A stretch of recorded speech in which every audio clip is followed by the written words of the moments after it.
Okay, class, let's go ahead. The second technique of scientific management is standardization and simplification of work. Okay, standardization and simplification of work. So first we will go for the standardization.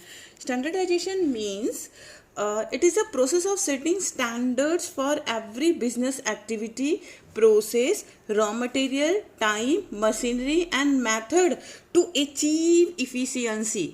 किसी भी work को achieve करने के लिए एक standard time और एक standard raw material, standard activity, process जो है वो प्लान करके रखना पड़ता है. जैसे कि आपको जैसे आप क्लास 12th में हो तो आप एक स्टैंडर्डाइज अपना जो आपने टारगेट बना रखा है कि भाई बिजनेस स्टडीज़ में हमें 90% चाहिए, तो 90% लाने के लिए मिनिमम 2 आवर का स्टडी चाहिए ओनली फॉर बिजनेस स्टडीज. सिर्फ बिजनेस स्टडीज के लिए कम से कम 2 घंटे का चाहिए, जिसमें नियर अबाउट आधे से पौना घंटा तो सिर्फ केस स्टडी के लिए होना चाहिए. जितनी भी केस स्टडी है उस चैप्टर से रिलेटेड रीडिंग लगाना, उसको समझना, उस पूरे केस स्टडी में ऐसी कौन से 2 या 3 वर्ड्स हैं या ऐसी कौन सी लाइन है जिससे ऑटोमेटिकली आइडेंटिफाई हो जाता है कि बस यही है और यही इसका आंसर आना चाहिए.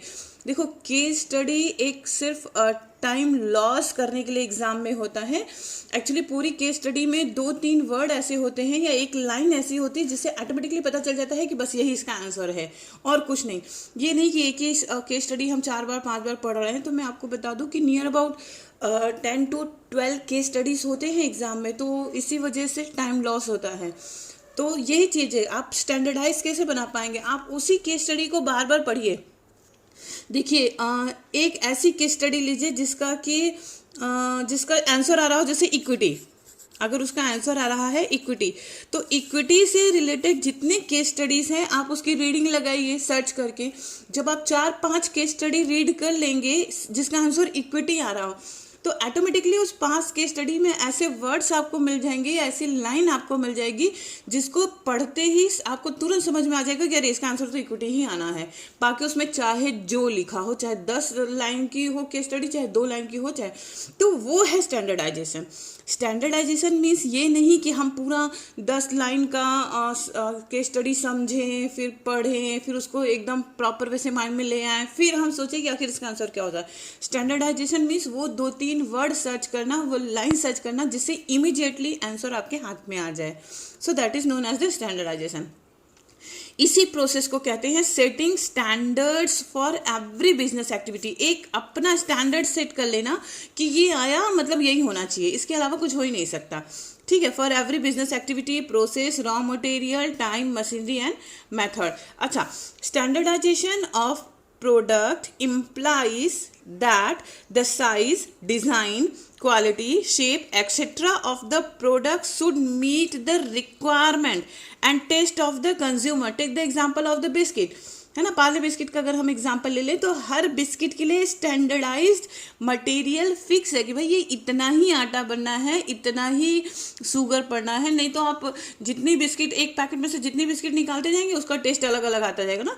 जैसे कि मतलब कि अगर एक स्टैंडर्डाइज नहीं फिक्स होगा, अगर स्टैंडर्ड नहीं फिक्स होगा कि इसमें कितना शुगर पड़ा हुआ है, इसमें कितना सॉल्ट पड़ना चाहिए, तो भाई बस उठाए डाले तो हर एक पैकेट का टेस्ट अलग होगा. उसकी शुगर की क्वांटिटी किसी में ज़्यादा होगी, किसी में कम, सॉल्ट की क्वांटिटी किसी में ज़्यादा हो जाएगी, किसी में कम हो जाएगी, है ना.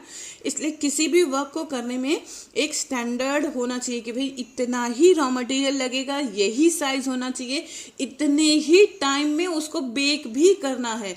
एक बिस्किट 5 मिनट बेक हुआ, दूसरा बिस्किट 8 मिनट बेक हो गया, तो पता चले एक ही पैकेट में एक सॉफ्ट बिस्किट निकल रहा है, एक हार्ड बिस्किट निकल रहा है, एक जला हुआ बिस्किट भी निकल रहा है और एक कच्चा बिस्किट निकल रहा है.